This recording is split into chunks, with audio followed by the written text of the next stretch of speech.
Inspector साहब हैं, मुझे मिलना हो। आप कौन? मैं ध्रुव साहू। वो शायद मुझे ढूंढ रहे हैं। साहब मैं मुंबई से लौट रहा था, मेरी रास्ते में गाड़ी खराब हो गई। रात बहुत थी, सुबह तक इंतजार करना पड़ा। फिर कैसे भी करके कोई मैकेनिक ढूंढा, गाड़ी ठीक करवाई। पूरा दिन निकल गया मेरा। फोन की चार्जिंग खत्म हो गई थी, मैकेनिक के पास फोन चार्ज किया तो अबे भाई का फोन आया। तो बोलने लगे कि आप लोग ढूंढ रहे हैं मुझे। सीधी गाड़ी खड़ी करी मैं और यहाँ पर आ गया आपके पास। तेरी गाड़ी सच में खराब हो गई थी या फिर भागने की फिराक में था? साहब मैं क्यों भागने लगा, गाड़ी सच में खराब हो गई थी, नहीं तो मैं सुबह पहुंच जाता यहाँ पर अहमदाबाद में। पर साहब हुआ क्या है, मुझे क्यों ढूंढ रहे थे आप? मनीष सोलंकी कहाँ है ध्रुव? क्या हुआ? क्यों गया? सब पता है हमें, मार्च तक गाड़ी चला रहा था तो उसकी। हाँ साहब मैं मनीष की गाड़ी चला रहा था, पर जैसा कि आपने बोला मार्च तक, उसके बाद मुझे नहीं पता वो कहाँ पर है। आखिरी बार कब मिला था मनीष से? कुछ 3 महीने पहले, जब मैं गाड़ी खड़ी करने गया था उसके यहाँ पर। जान पहचान कैसे हुई थी तेरी उसके साथ? साहब वो मेरे पुराने ऑफिस के पास रहता था, जहां पर मैं गाड़ी चलाता था पहले। Weekend agency? नहीं साहब, माँ जड्डी ट्रेवल्स। वो वहीं पर ही आता था गाड़ी भाड़े पे लेने के लिए। तभी हमारी बातचीत होने लगी, जान पहचान हो गई थोड़ी सी।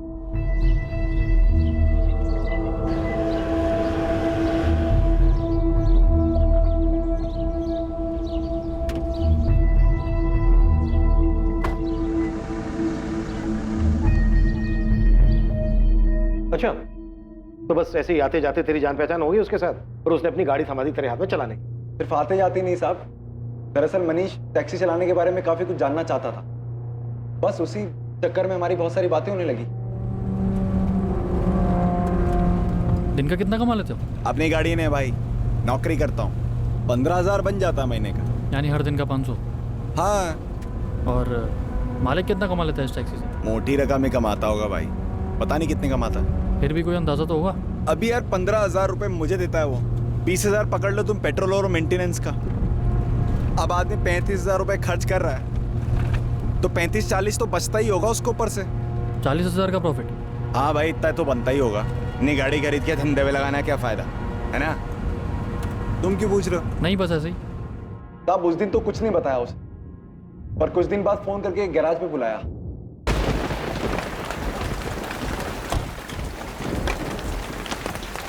क्या हो मनीष भाई, इतना अर्जेंट क्यों बुलाया?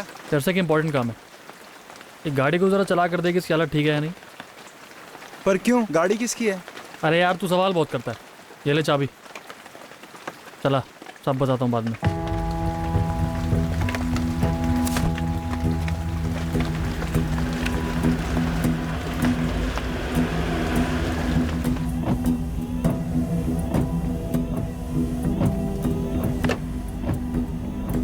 गाड़ी की कंडीशन सही है? हाँ भाई गाड़ी एकदम सही है, पर मामला क्या है?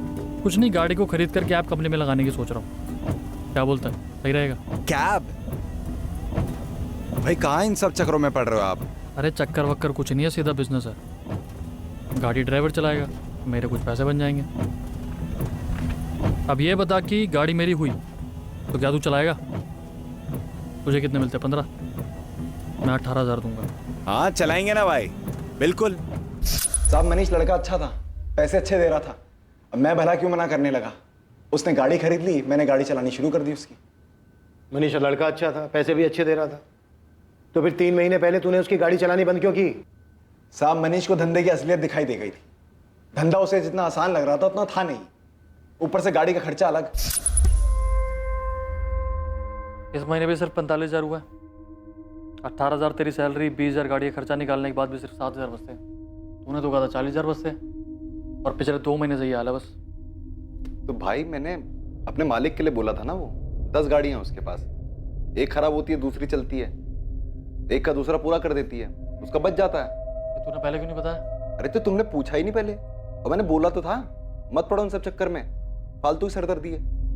मार्च के महीने में कुछ ही दिन और चलाई होगी मैंने गाड़ी, जब एक सुबह गाड़ी साफ करते हुए मनीष आया और 20 मार्च से गाड़ी यहीं खड़ी कर देना। गाड़ी खड़ी कर देना मतलब? तुम कोई और काम ढूंढ लो। क्यों? इस कैब के धंधे में बहुत नुकसान हो रहा है। साहब जैसा उसने कहा था मैंने बिल्कुल वैसा ही किया। 20 मार्च को गाड़ी उसके घर के नीचे आके खड़ी कर दी मैंने, चाबी उसके हाथ में रख दी मैंने। अब वो कैसा है, कहां पर है, मुझे नहीं पता। पता नहीं है या फिर बताना नहीं चाहता? साहब कैसी बात कर रहे हो? मैंने सब बता तो दिया आपको। पर तूने अभी तक हमें ये नहीं बताया है कि मनीष ने तेरे साथ मिलकर सुप्रिया और असद को मारने का प्लान बनाया था और उसके बाद मार डाला दोनों को। मारने का प्लान? साहब ये क्या कह रहे हैं आप? मनीष ने कुछ कर दिया क्या? दो मर्डर करके फरार है मनीष सोलंकी, और एक तू ही है जो सबसे ज्यादा उसके साथ टच में था। तेरी बातचीत होती थी सबसे ज्यादा उसके साथ। दोस्ती यारी में आके तू भी उसके प्लान में शामिल हो गया होगा और मार दिया होगा दोनों को। साहब मनीष के साथ मेरी अच्छी जान पहचान थी, ये बात सही है, लेकिन उतनी ही बात सही है 20 मार्च को उसके यहाँ पर गाड़ी खड़ी करने के बाद मैं उससे नहीं मिला। मैंने नई ट्रैवल एजेंसी ज्वाइन कर ली। आप लेजर चेक कर लो वहां जाकर, मैं और क्या बताऊं आपको।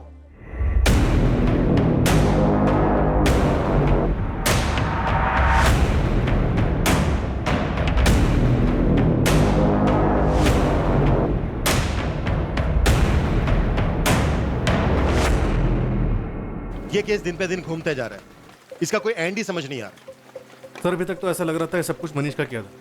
उसी ने असद को मारने की सुपारी निकलवाई और उसके बाद अपने घर वालों से जितने पैसे हो सके वो लेकर फरार हो गया। अगर सुपारी निकली है तो किसी ने तो उठाई होगी।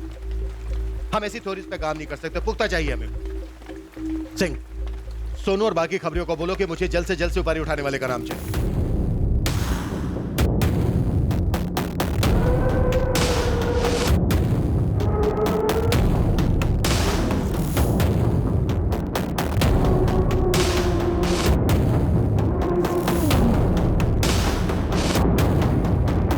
बोलो किसने दी सुपारी? साहब सच में बता रहे, हमें कुछ नहीं पता। नहीं मैडम, नहीं मैडम, मैडम मत मारिए, मत मारिए मैडम। तुम में से ही किसी ने उनका काम तमाम किया और अब यहाँ के नाटक कर रहे हो। साला पता नहीं कौन उठाया सुपारी, और पुलिस है ना अपने नाक में दम करके रखे ले। जब दिल में उठा लिया और एक सवाल, सुपारी किसने ली, सुपारी किसने ली? अरे कुछ और भी पूछ लो। देख मजे की बात क्या है कि जिसको सुपारी लेनी थी उसने सुपारी ले भी ली, गेम भी बजा दिया, हाँ, और किसी को पता भी नहीं चल गया, सब ढूंढते रह गए।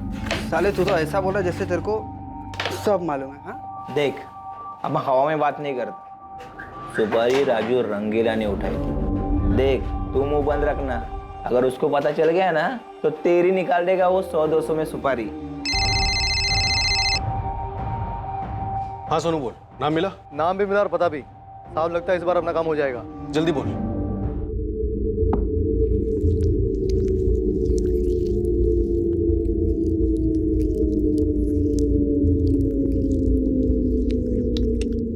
अबे पिंटू, क्या लड़की लोग की माफिक धीरे धीरे हाथ चला रहा है? थोड़ा दम लगा।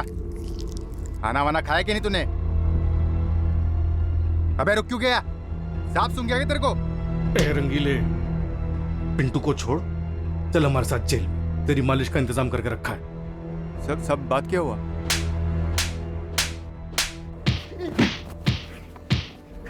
अरे साहब मैं सच बता रहा हूँ, मुझे सुपारी के लिए बोला था पर मैंने सुपारी नहीं उठाई। तूने कहा और हमने मान लिया। सुपारी उठाने में तू नंबर 1 है। तुझे लगता है तेरी इस कहानी पे भरोसा कर लेंगे हम? अरे साहब मेरी बात तो सुनो, मैंने सुपारी के लिए मना किया क्योंकि पैसा बहुत कम था। मर्डर तो हुए, अगर सुपारी तूने नहीं उठाई तो फिर किसने उठाई? साहब मुझे क्या पता, पर मैंने कुछ नहीं किया। अरे जिससे सुपारी दी थी उससे पूछो ना आप। मनीष सोलंकी, यही नाम है ना उसका? पता नहीं साहब, नाम तो मैंने ये पहली बार सुना। साले नाटक करता है। कहाँ छुपा है मनीष? साहब मैं सच बता रहा हूँ, मुझे किसी मनीष सोलंकी ने सुपारी नहीं दी थी। तो फिर किसने दी? ये साला मनीष खुद तो निकल गया, हमें फंसा गया। हाँ यार, बस एक बार हाथ आ जाए तो बताता हूँ। चुप कर, यह जान पे बनी हुई है, दीवारों के भी कान होते हैं। पता नहीं किस बात पर कब पुलिस फिर से उठा के ले जाए।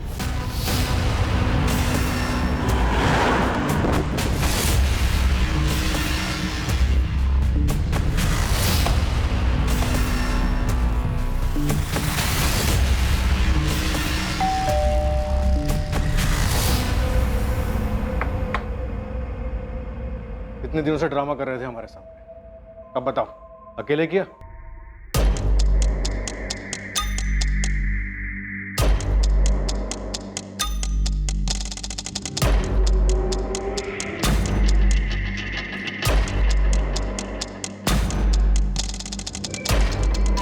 हाँ साहब यही है।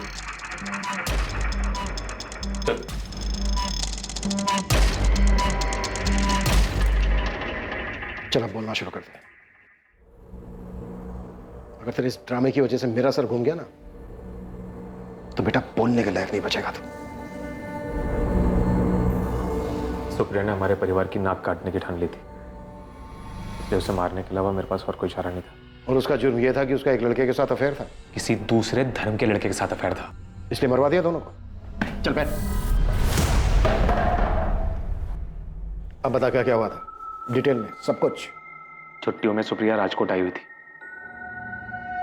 और फिर एक दिन सुप्रिया अपना फोन देना सर, फोन की बैटरी खराब हो गई है, चार्ज ही नहीं हो रहा।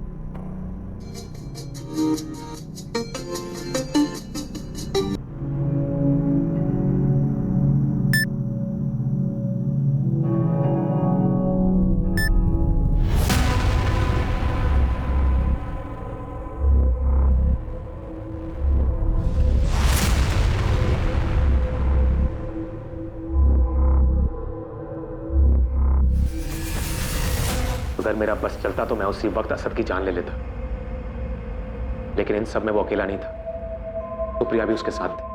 मैं कुछ भी बोलता या कुछ भी करता तो सारी बात बिगड़ जाती, बदनामी होती, लोगों को पता चलता। इसलिए मैंने चुप ही रहना सही समझा। आखिर गलती तो मेरी बहन की थी ना। सुप्रिया,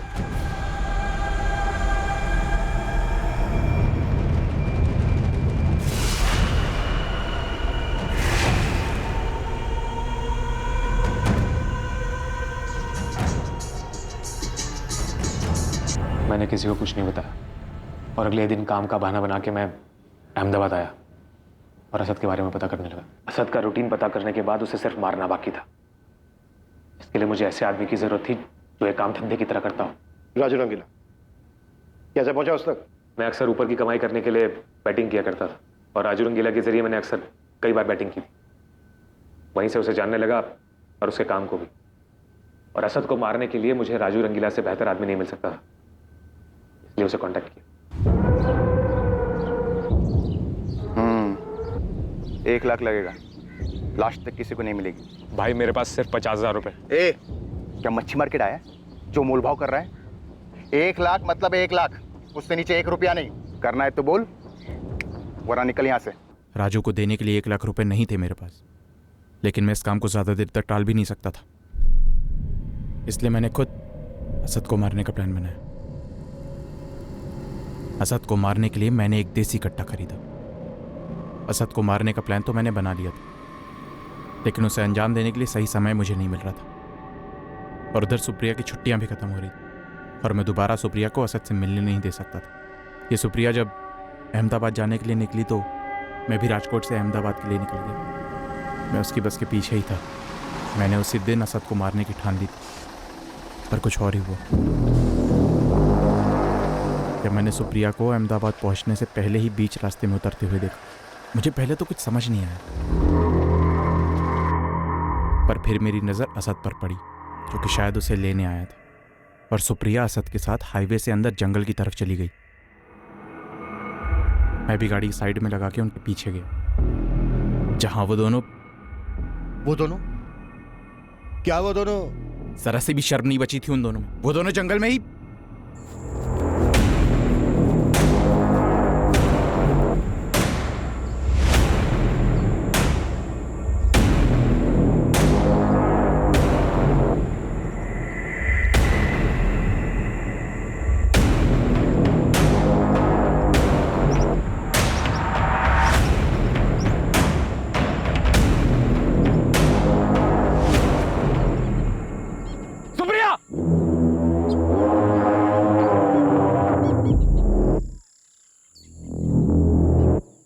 शर्म नहीं आई?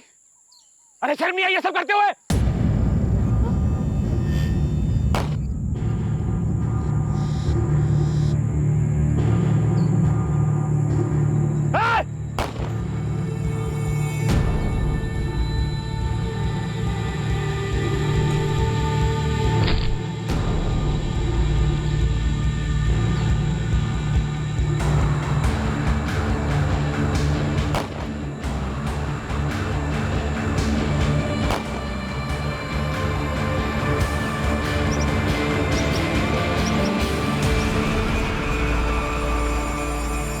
उन दोनों को मारने के बाद मैंने कट्टा और उन दोनों के मोबाइल नहर में फेंक दिए। और राजकोट आ गया। और फिर घर आके ऐसे ड्रामा किया जैसे कुछ हुआ ही नहीं। सुप्रिया को मारने का प्लान पहले से था या फिर गलती से मारी गई? असद को मारने के बाद मैं सुप्रिया को भी मार डालता, क्योंकि मैं सुप्रिया को अच्छी तरह से जानता था। बहुत जिद्दी थी वो। मैं उसे कितना भी समझाता लेकिन वो असद को नहीं भूल पाती, बात का पतंगड़ बनाती, और जिस बात को मैं दबाना चाहता था वो उस बात को सारे जहान में गा देती। और अगर मैं दोनों को नहीं मारता तो मैं अपने पिताजी को अच्छी तरह जानता हूँ। सुप्रिया उनकी कमजोरी थी, वो कुछ भी करके पिताजी को मना लेती और उसके बाद हमारा समाज में उठना बैठना सब बंद हो जाता। ये सबसे मनीष का क्या ताल्लुक है? पता नहीं, उससे तो मैं जानता भी नहीं था। वो तो जब आप लोगों ने कहा कि मनीष और सुप्रिया का कुछ चल रहा है तो मैं भी वही खेल खेलने लगा। मैंने भी कहा कि हाँ, मनीष ने ही सुप्रिया को मारा। इसीलिए तूने हमारे खबरी को फोन किया हमें गुमराह करने के लिए? किसने दी सुपारी? लड़की के आशिक मनीष सोलंकी ने। उसे लड़की चाहिए थी, जैसा मैं चाहता था वैसा ही हो। पुलिस का शक मनीष पे और ज्यादा बढ़ गया। तेरी इसी होशियारी ने हमें तुझ तक पहुंचाया। सुपारी किलर को ढूंढते हुए हम राजू रंगीला तक पहुंचे और उसके जरिए तुझ तक। क्या कहा था तूने? कि तेरी बहन सुप्रिया ने तेरे परिवार की इज्जत मिट्टी में मिला दी थी। ये जो दो खून किए तूने, क्या लगता है तुझे कि तूने अपने परिवार का नाम बहुत रोशन कर दिया है? बहुत ही घटिया सोच है तेरी, विकृत। तेरे जैसे लोगों को तो जेल में ही होना चाहिए। साला तुम जैसे लोगों को समाज में सही तरीके से रहना आता ही नहीं।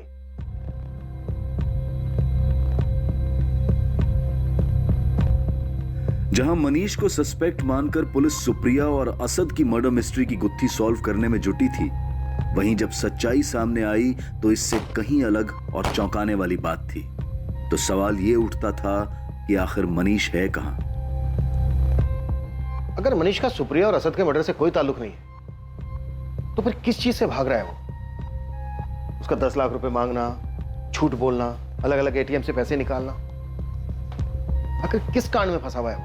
सर, मनीष की फैमिली की माने तो मनीष आरोपी नहीं, विक्टिम है। हमें इस केस को एक अलग नजरिए से देखना होगा। मनीष से जुड़ी हुई एक एक डिटेल्स बारीकी से पढ़ो, एक एक छोटी छोटी चीज, कोई ना कोई सबूत, कुछ ना कुछ तो ऐसा है जो हमसे छूट रहा है। मैं कह रही थी ना आपसे, मेरा मनीष कभी किसी का खून कर ही नहीं सकता, लेकिन आप सब उसे गलत मान बैठे थे। उसे कभी क्रिमिनल, कभी खूनी, पता नहीं क्या क्या कहते थे। फिर मनीष है कहां? अभी भी वक्त है, कुछ कीजिए ना, मेरे बेटे को बचा लीजिए ना।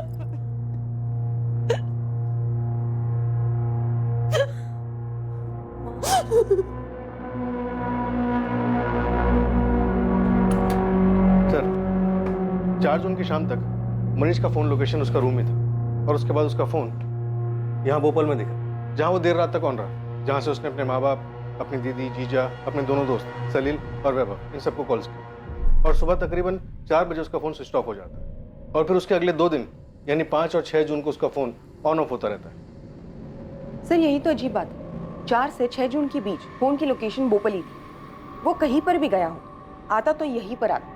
उसका फोन भी स्विच ऑफ इसी एरिया में हुआ। उसका लास्ट लोकेशन भी भोपाल ही था। मनीष यहाँ भोपाल में कर क्या रहा था?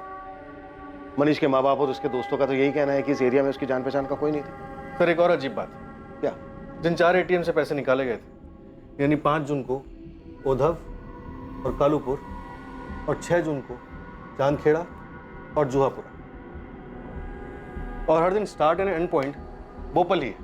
ये चारों एटीएम्स भोपाल से काफी दूर हैं। भोपाल से उसके आसपास के इलाकों में भी कई एटीएम्स हैं। तो फिर उसे भोपाल से इतनी दूर जाकर पैसे निकालने की क्या जरूरत है? सर, हो सकता है मनीष किसी और की नजरों से बचना चाह रहा हो। हाँ, लेकिन मुझे लगता है कि इन चारों एटीएम की लोकेशन हमारा ध्यान भटकाने के लिए चुनी, ताकि हमारा ध्यान इन एटीएम की लोकेशंस पर रहे और मेन लोकेशन भोपाल पर हमारा ध्यान ही ना जाए। एग्जैक्टली। मुझे लगता है कि मनीष यहाँ भोपाल में ही बैठ कर गेम खेल रहा था। इस केस को लेकर हमें जो भी मिलेगा वो यही मिलेगा। लेकिन सर, भोपाल तो काफी बड़ा इलाका है, वहां पे कुछ ढूंढना ऐसा है जैसे कि भूसे में सुई को ढूंढना। काम मुश्किल तो है, लेकिन इस केस की गुत्थी यहीं सुलझेगी। यहां जरूर कुछ ऐसा है जो इस केस के लिए है।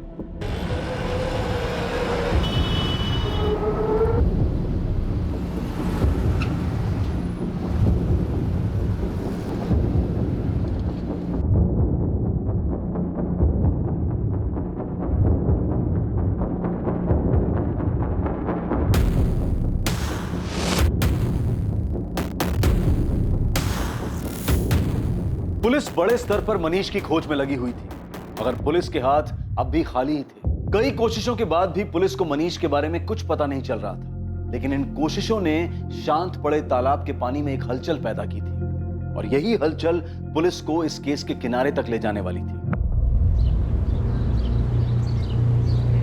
चाचा, एक चाय कड़क। हाँ, पानी कम। ठीक है बबन, ये मिला के तेरे पुराने हिसाब के 1128 रुपए हो गए। चाचा ये रखो, बाकी एडवांस में जोड़ लेना। बड़े पैसे आ गए हैं तेरे पास बबन।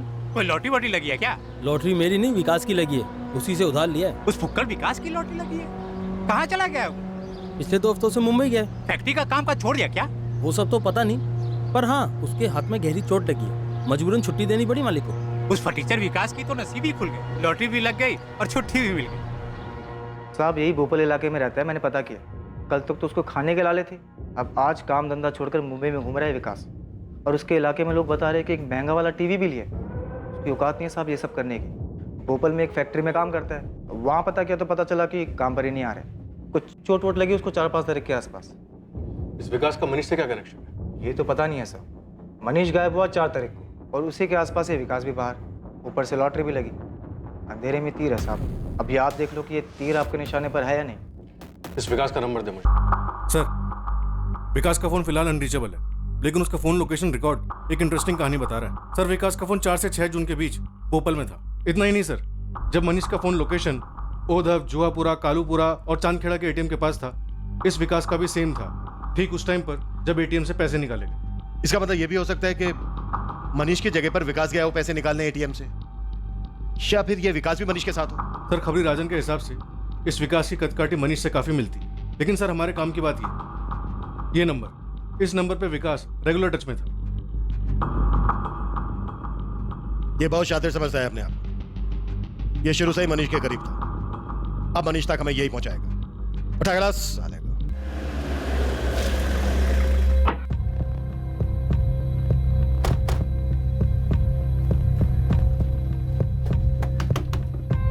चल ध्रुव, बाहर आ।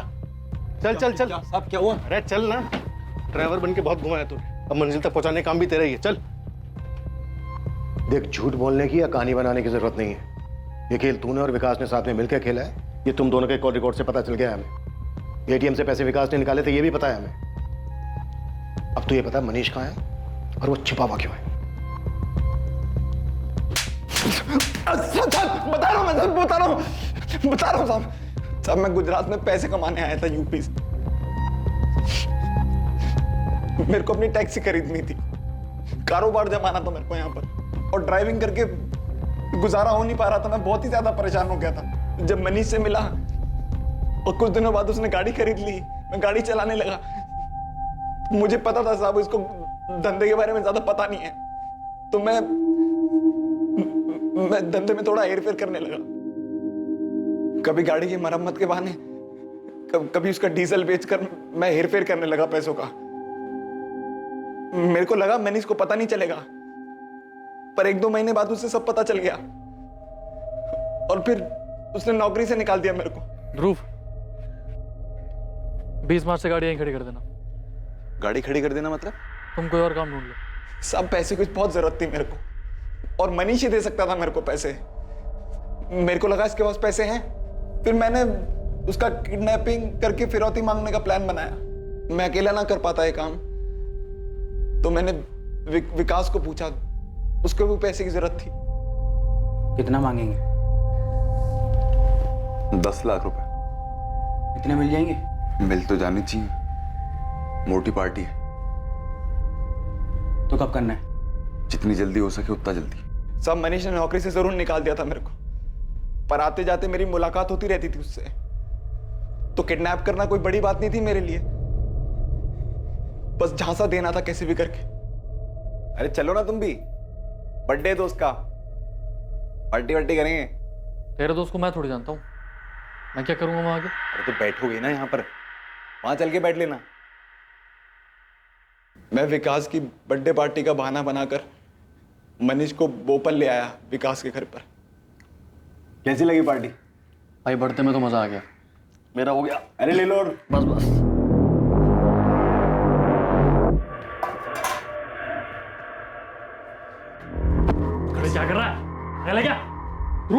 चाहिए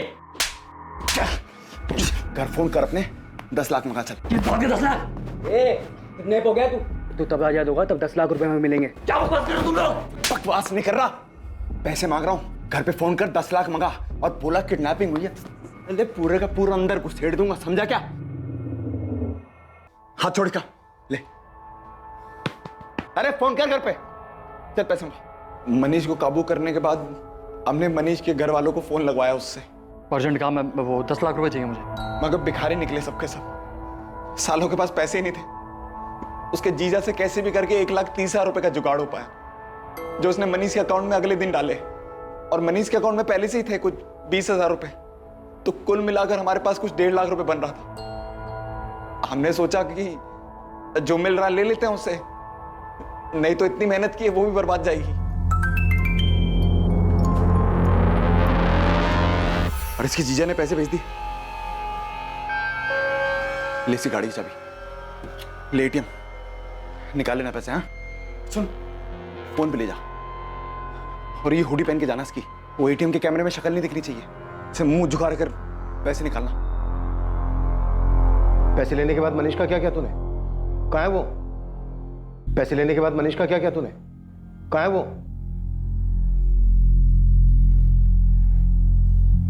क्या करना है इसका? क्या करें, छोड़ देते हैं इसे? छोड़ेगा साला, सब भोग देगा पुलिस वालों को जाकर। तो कुछ तो करना पड़ेगा इसका। मैं इसे थोड़ी ना छोड़ सकते हैं पर इसे। विकास बोल रहा था इसे मार के फेंक देते हैं, उसके अलावा कोई चारा नहीं है। मुझे डर लग रहा था पर जो होना होता है वो होकर ही रहता है। चल उठ, चलना है। कहाँ चलना है? जन्नत चलेगा?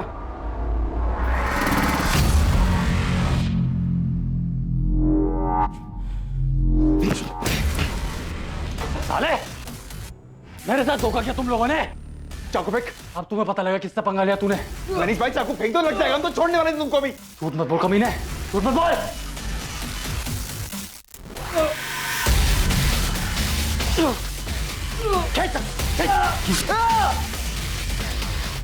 साले, ये थाली में खाया उसी में छेद किया तूने। भुगतोगे साले, भुगतोगे तुम। भाई चाकू फेंक दो।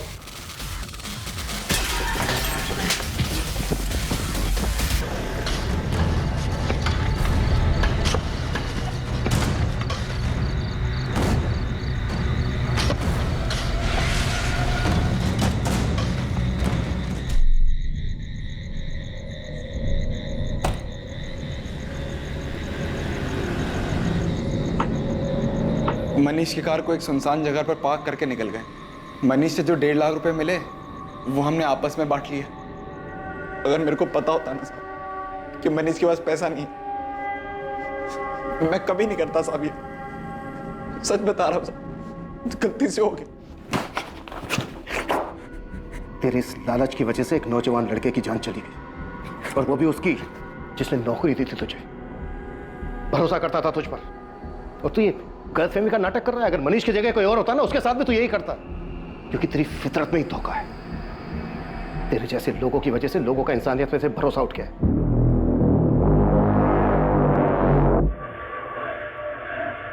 विकास के वापस लौटते ही पुलिस ने उसे भी मनीष की हत्या के जुर्म में गिरफ्तार कर लिया, और पुलिस को विकास के घर से वो सारे सबूत मिले जो मनीष की दर्दनाक हत्या को बयां कर रहे थे।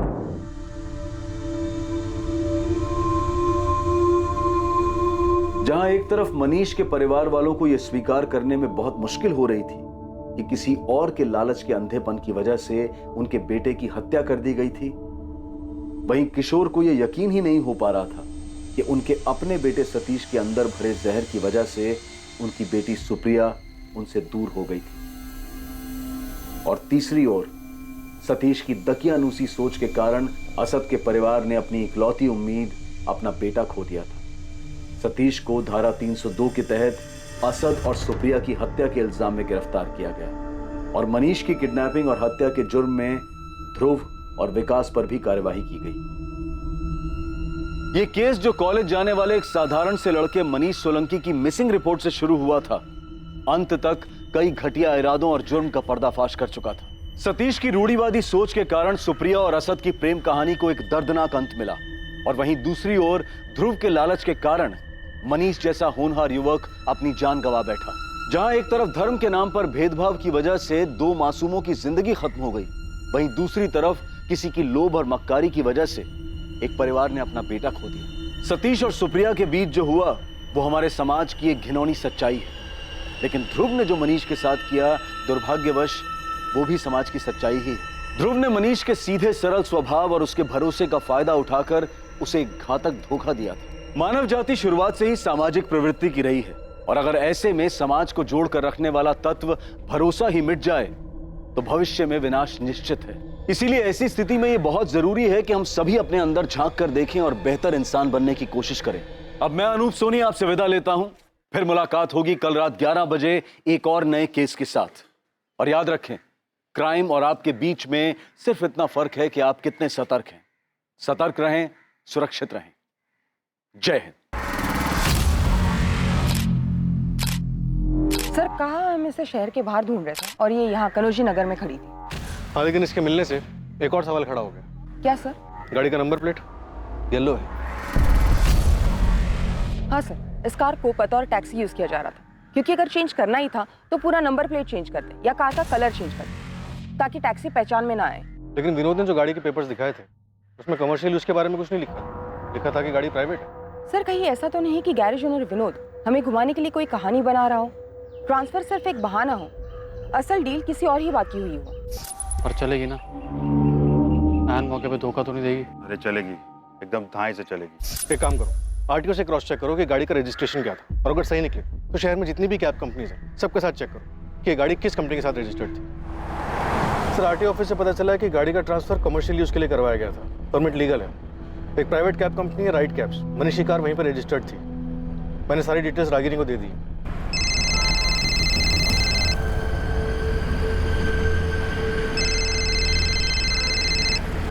इस कार का ओनर मनीष सोलंकी वांटेड है। उसकी कार आपके कंपनी में कब से रजिस्टर्ड है? मैडम, जनवरी 2019 से रजिस्टर्ड थी, पर इसकी लास्ट एंट्री 20 मार्च 2019 की है।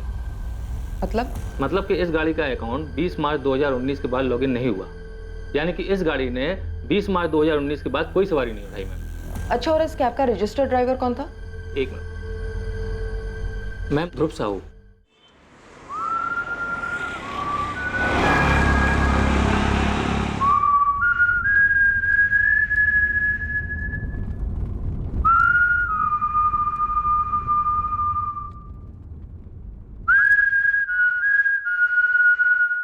बहुत सी पहेलियों के सुलझने के बाद अब मनीष सोलंकी की असल कहानी सामने आ रही थी। मनीष ने कार खरीदी थी और वो उसे बतौर टैक्सी इस्तेमाल कर रहा था, पर मनीष ने ये बात सबसे छुपा कर रखी थी। मनीष ने गाड़ी क्यों खरीदी और फिर अपनी गाड़ी को ऐसे बीच रास्ते पर क्यों छोड़ दिया? अब पुलिस के पास एक नाम था, ध्रुव साहू, जो शायद इन सारे सवालों के जवाब दे सकता था, और फिलहाल ध्रुव साहू गायब थे। The number you have called is currently switched off. Please try again later. Thank you.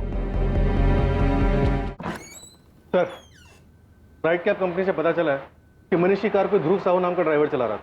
Cab company से ध्रुव साहू का रजिस्टर्ड मोबाइल नंबर मिला, जो फिलहाल स्विच ऑफ। और इसके घर का एड्रेस? सर, रागिनी गई है वहाँ टीम लेके।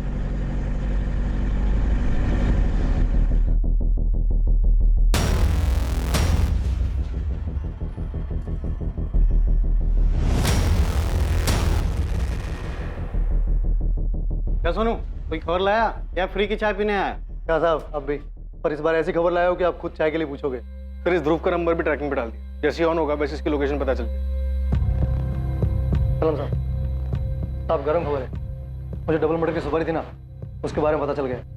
क्या पता चला है? किसने उठाई थी सुपारी? साहब, मुझे एक कॉल आया था, उसने बताया कि उसे सुपारी उठाने वाले के बारे में तो नहीं, लेकिन सुपारी देने वाले के बारे में पता था। बात को घुमा मत, सीधे सीधे बोल, क्या बताया उसने? हाँ, हम लोग सही सोच रहे थे, मामला प्यार का है। मुझे लड़का मरा है ना आशाद, उसके नाम की सुपारी उठी थी, और जो लड़का गायब है मनीष, सुपारी उसने दी थी, वो आशाद को मरवाना चाहता था। सर, किसने दी सुपारी? लड़की के आशिक मनीष सोलंकी ने, उसे लड़की चाहिए थी। और ये खबर देने वाला कौन है? साहब, नाम तो नहीं बताया उसने। सोनू, अपने नेटवर्क को और टाइट कर। किसी भी हालत में मुझे मनीष सोलंकी चाहिए, छोटी से छोटी बात को भी नजरअंदाज मत। नहीं, ये खबर क्यों आई हमारे, वो भी इतने खुफिया तरीके से? हाँ सर, वो भी ऐसे सोनू को फोन करके खबर देना। इस खबर पे हम ऑलरेडी इन्वेस्टिगेट कर रहे हैं। मुझे लगता है सोनू को कॉल करने वाला ये जानता होगा कि हम भी मनीष को ढूंढ, और हमें भी यही लगता है कि सुप्रिया और असद को मनीष ने अपनी दीवानगी की वजह से मारा। फिर खबर देने के लिए इतनी मेहनत। बात कुछ और ही है।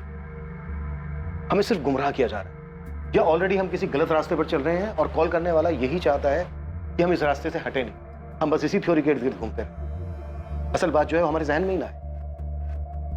अब तक ये मनीष, सुप्रिया और असद की कहानी, कहीं ऐसा तो नहीं है कि कोई और नाम भी है इस कहानी में जिसे हम नजरअंदाज कर रहे हैं, कुछ छूट रहा है हमसे?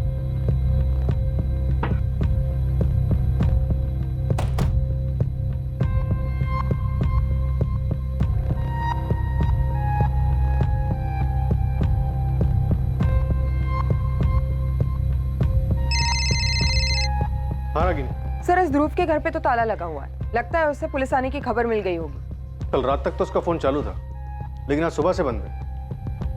लेकिन ये ध्रुव हमसे भाग क्यों रहा है? हो सकता है ये मनीष के साथ मिला हुआ हो और उसी के साथ भाग रहा हो। रागिनी, एक काम करो, आसपास पता करो ध्रुव के बारे में। मनीष की गाड़ी तो काम पे जा नहीं रही थी, तो इस बीच ये ध्रुव कहाँ था, क्या कर रहा था? Yes sir.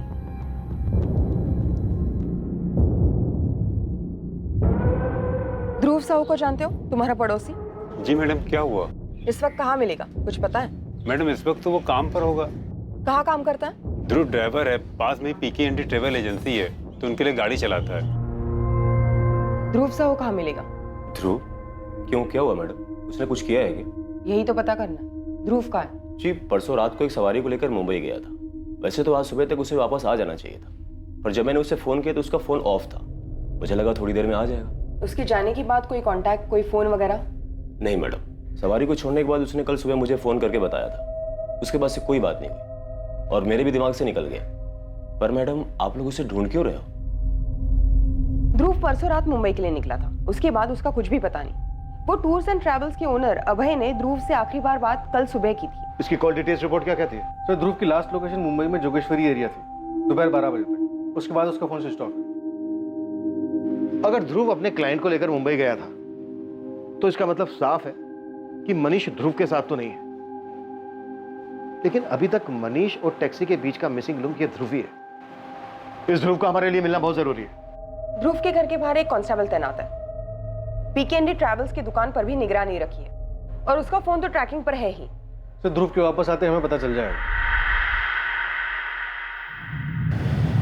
मेरा मनीष कोई खून कर ही नहीं सकता, वो कोई गलत काम नहीं कर सकता। बेटा है वो मेरा, बहुत अच्छी तरह से जानती हूँ मैं उसे। क्या हम सच में मनीष को जानते हैं लता? हाँ? मैं उसके लिए पुलिस से लड़ता रहा, कहता रहा कि हमारा बेटा कभी कुछ गलत नहीं कर सकता, हमें विश्वास है उस पर। आज पता चल रहा है कि वो हमसे झूठ बोलता रहा। MBA कोचिंग के नाम पर हमसे 2 लाख रुपए लिए और उसकी गाड़ी खरीदी। एक लड़की को प्रपोज किया और उसके इनकार करने के बाद भी उसके लिए ज्वेलरी खरीदता है। और अब जबकि उस लड़की की लाश मिली है तो पुलिस कह रही है कि मनीष ने उसका मर्डर किया है, उस लड़की सुप्रिया और उस लड़के असद का। तुम अब भी कहोगे कि हम मनीष को जानते हैं? बोलो लता, बोलो बोलो, हम मनीष को जानते हैं। पापा देखिए, अब आप हिम्मत मत हारिए और हम अभी किसी नतीजे पर नहीं पहुंचते। आनंद, उसे रातों रात 10 लाख रुपए चाहिए। हमने मनीष से कभी सवाल नहीं किया, लेकिन करना चाहिए था। तुमसे 1,30,000 रुपए लेकर वो फरार है और हमारे पैसों पर वो अपने जुर्म से भाग रहा है। तुम कसम खाओ लता कि अगर उसका फोन आया तो तुम छुपाओगी नहीं। उसके लिए अच्छा होगा कि वो खुद को पुलिस के हवाले करे। मैं नहीं मानती कि मेरा बेटा कोई गलत काम कर सकता है। आपको, पुलिस को, सबको गलतफहमी है। मैं कह रही हूँ कि वो किसी बड़ी मुसीबत में फंसा हुआ है।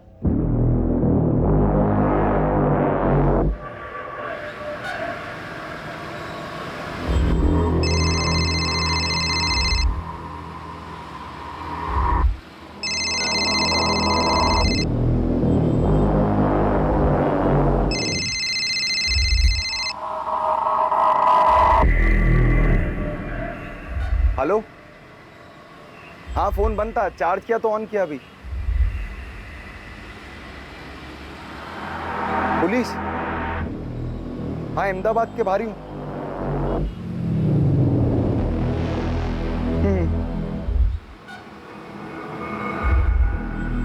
ध्रुव अब तक पुलिस की पकड़ से बाहर था और उसे ये खबर मिल चुकी थी कि पुलिस उसे ढूंढ रही है। क्या ध्रुव और मनीष दोनों ने मिलकर ये खून किए थे? इस केस का सच बाहर आना अब भी बाकी था और वहीं असद और सुप्रिया के परिवार वालों को उनकी हत्या का कड़वा सच स्वीकार करना पड़ रहा था।